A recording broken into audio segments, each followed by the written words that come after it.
Can. Okay, wonderful. All right. Well, welcome everybody. My name is Parthiban. I'm the Sustainability Director at Lyngsø. And today I'm really going to be briefly covering how soil acts as a reservoir for water. And this is essentially what nature does. Water is stored in the soil for use throughout the dry season, especially relevant in California with our decade-long drought. And there are some important practices that you really can put into place that'll ensure that your soil is able to infiltrate and hold on to rainwater or irrigated water for that matter. So let's start with the soil matrix. So this is what an ideal soil should be made up of. Essentially 45% mineral particles, which is composed of sand, silt, and clay, which we're familiar with in the Bay Area. And then 25% approximately of water and 25% approximately air. And then the remaining 5% being organic matter. And within this organic matter, about 10% of that will be the microorganisms that are living within the soil. So that's about 0.5% of the total of the entire soil matrix would be the organisms. And then there's some roots and humus, which are decomposed carbon matter and organisms as well. So essentially, when we think of soil, we've got to think of it in components per se. It's really important to understand soil in terms of this as a living structure, living soil structure, because soil is not just an inert matter, right? It's a whole biome that interconnect and is alive. Let's talk about soil texture and soil structure. So when we think of texture, soil texture, we're thinking of the minerals that are encompassing that. So clay, silt, sand. And we're familiar with this. A lot of us in the Bay Area have probably sandy clay loam or sandy loam, sandy silt loam, or any variations of that within that chart to the left. So this is essentially soil texture. And you can't realistically change the soil texture, but you can work on improving your soil structure. And what I mean by soil structure is that soil structure is essentially soil that becomes aggregates or forms aggregates using sand, clay, silt. And how does soil become aggregate? It's the microbes that form these aggregates. So when soil becomes well structured, it forms these aggregates that can breathe. Air and gas can move through freely, and water then can infiltrate into the soil. So that 50% of open space within the soil, air and water, in the soil is created by these microbial communities, that 0.5% of the microbes within that 5% of organic matter. They create these microbial communities. It's essentially their home. So these aggregates are essentially glued together by these microbes to create the pore spaces and aggregates. It's really, really important to have this. Soil needs to have structure, biological structure. So these pores around these aggregates can then move air and water into deeper and can move deeper into the soil. And water can then be stored underneath in the aquifers and in the groundwater.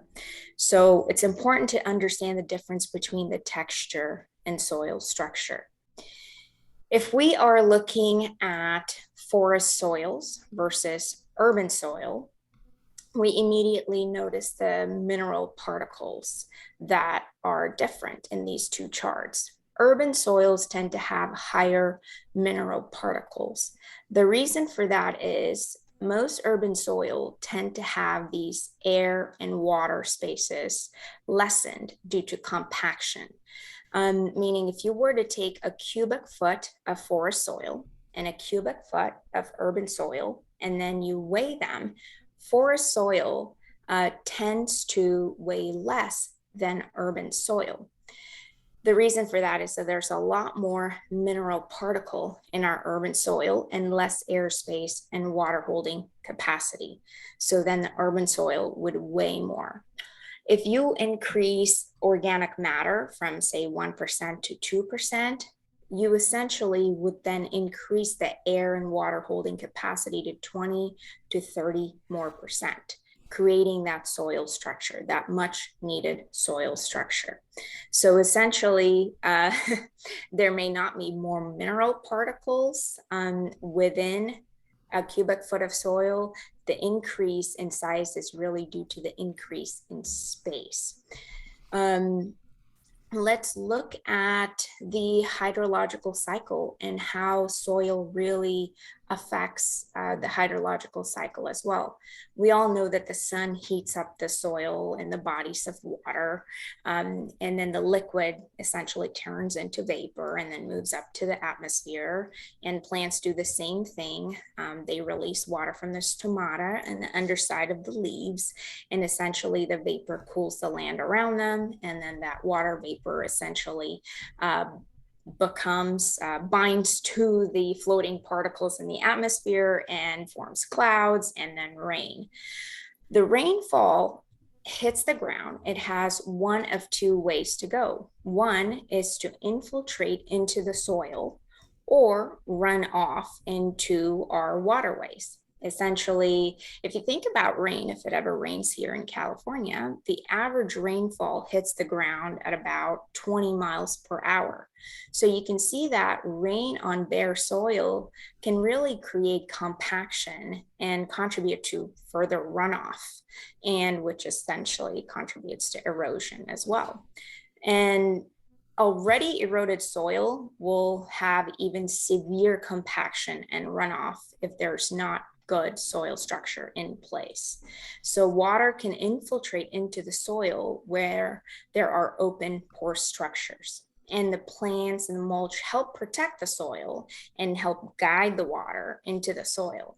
So it's really important to have plants and microbes creating these soil structures, so then that the water can move through the passageways made by the roots, worms or gophers or whatever other critters that thrive in that community. So then once the water is pulled by the gravity, it percolates down to recharge our aquifers, and it can also run underground to create streams, rivers, lakes, etc. And when the water runs off rather than infiltrating, the soil doesn't really benefit from the rain, or if you're irrigating, it doesn't really hold on to that irrigated water. So the runoff is essentially carried down through our waterways and into either our storm drains or lakes or creeks or bays or reservoirs or whatever it's flowing to. So it's really important to have a good soil structure to improve water infiltration.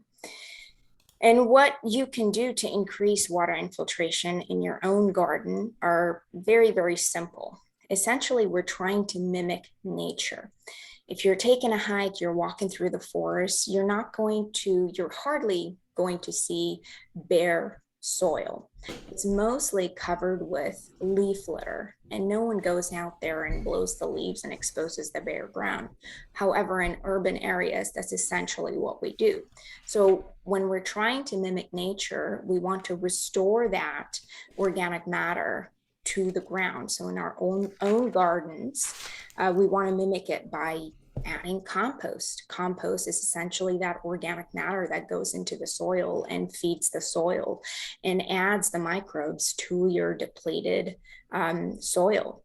So when you add the organic matter, you're breeding this microbial community within the soil that's helping you create those pore spaces, the air spaces, and then the ability to hold on to water within your soil. And you want to protect that organic matter by covering it with mulch. And mulch, again, we're mimicking nature. Mulch is essentially that top layer of leaf litter that you're seeing. So mulch will eventually decompose. It can be, wood chips or fibers or bark or whatever it may be. It's essentially just to protect the organic matter that you've put into your soil. So essentially, if you have a depleted soil, what I mean by depleted is depleted of organic matter. You want to restore that organic matter in your soil by adding compost. And then you want to protect that compost by adding mulch on top. Pretty easy concepts there. So our job is really to protect this soil structure. And there are other ways to do it besides compost and mulch cover. If you are growing vegetables in your garden, for example, and you're constantly working with the land, you really don't want to let that soil sit fallow. And a lot of us who grow vegetables all season long know the idea of cover crops and planting cover crops during winter time. If you let your soil sit fallow, those microbes are being counterproductive, and they are not getting their nutrients restored. So when you're planting cover crop, you're essentially improving the nitrogen cycle within the soil. You can leave the cover crop roots within the ground for microbes to decompose.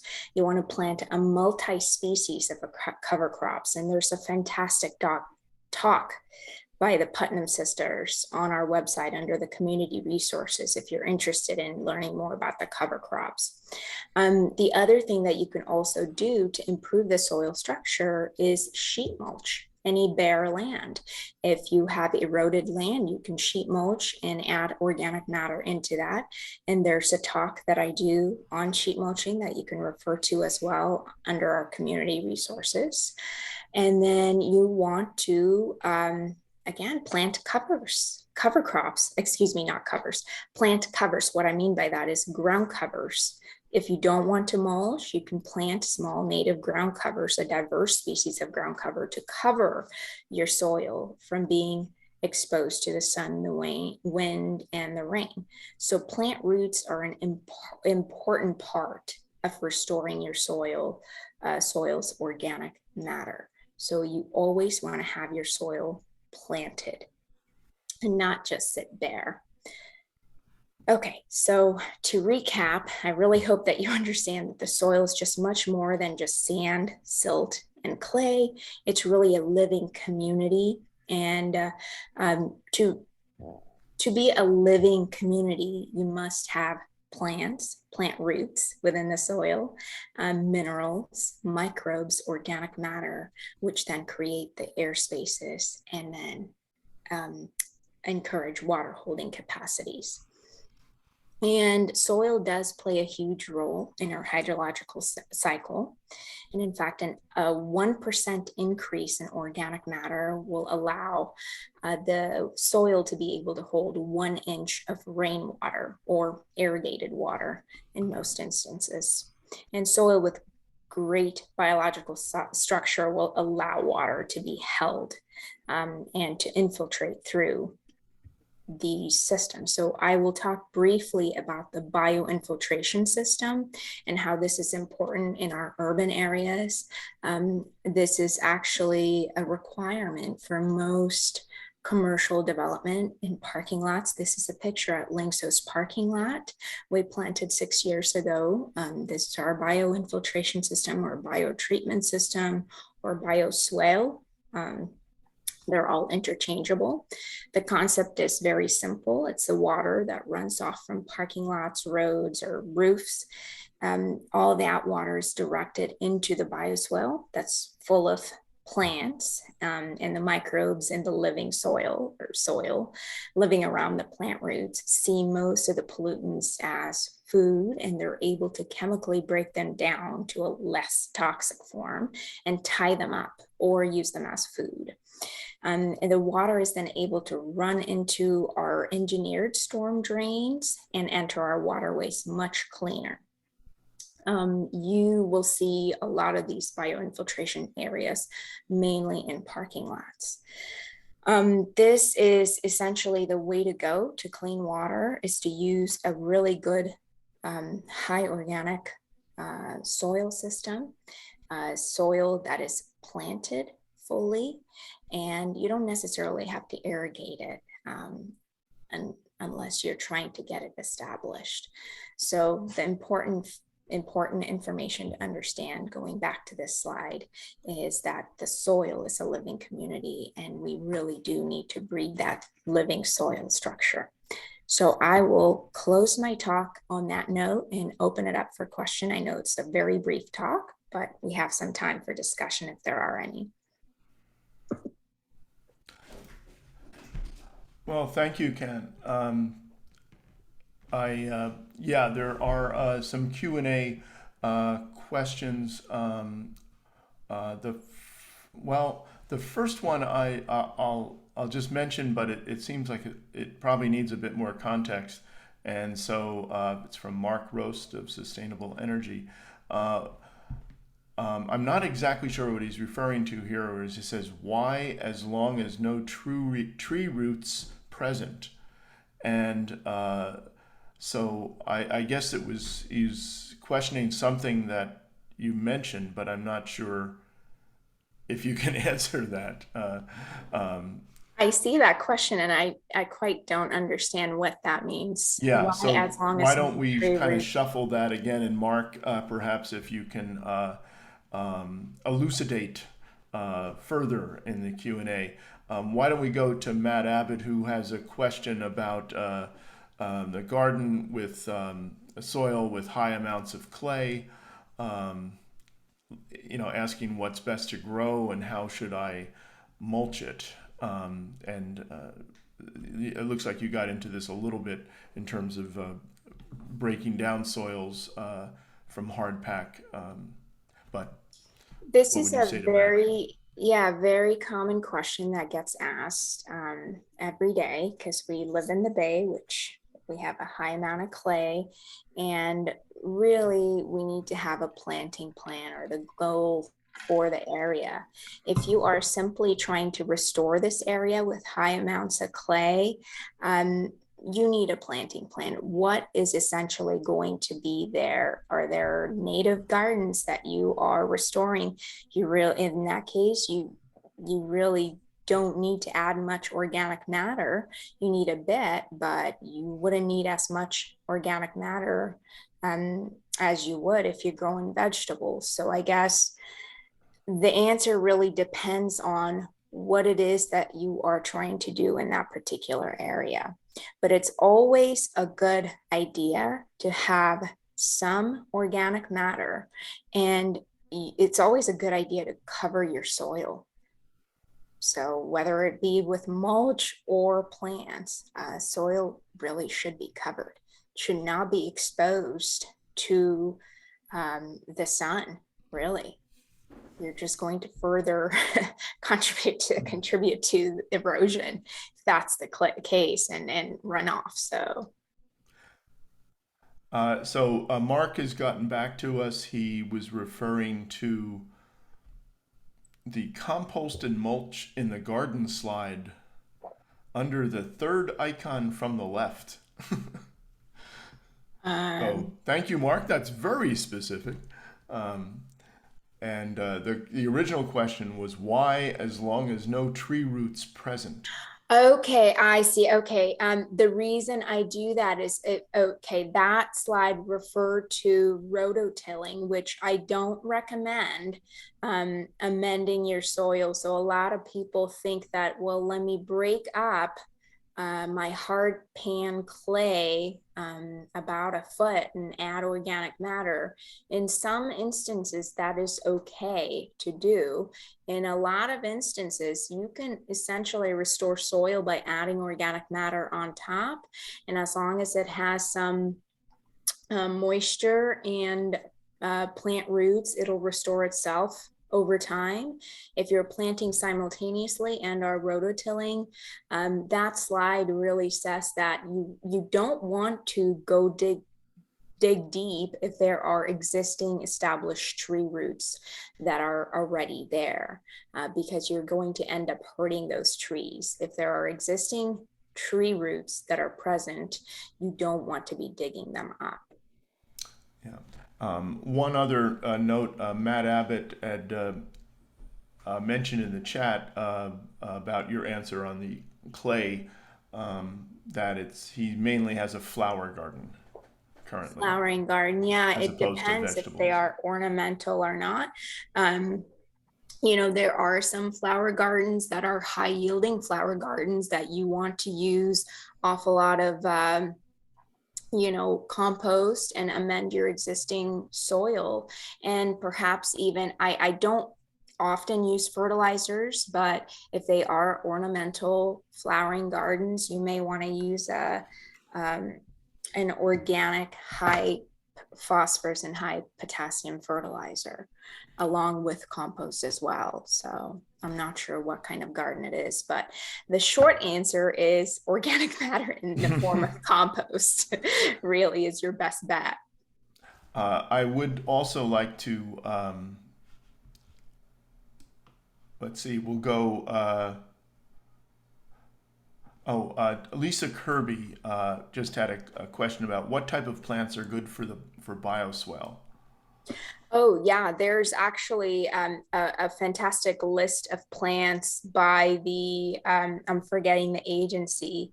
If anybody else knows, please put it in the chat. I think it's the Water District that came up with a list of approved plants for the biotreatment areas. Plants that can withstand flooding essentially, as well as really dry climates. So there's a whole list of plants that you can plant there. The idea is really to have good soil in that area, in that biotreatment area.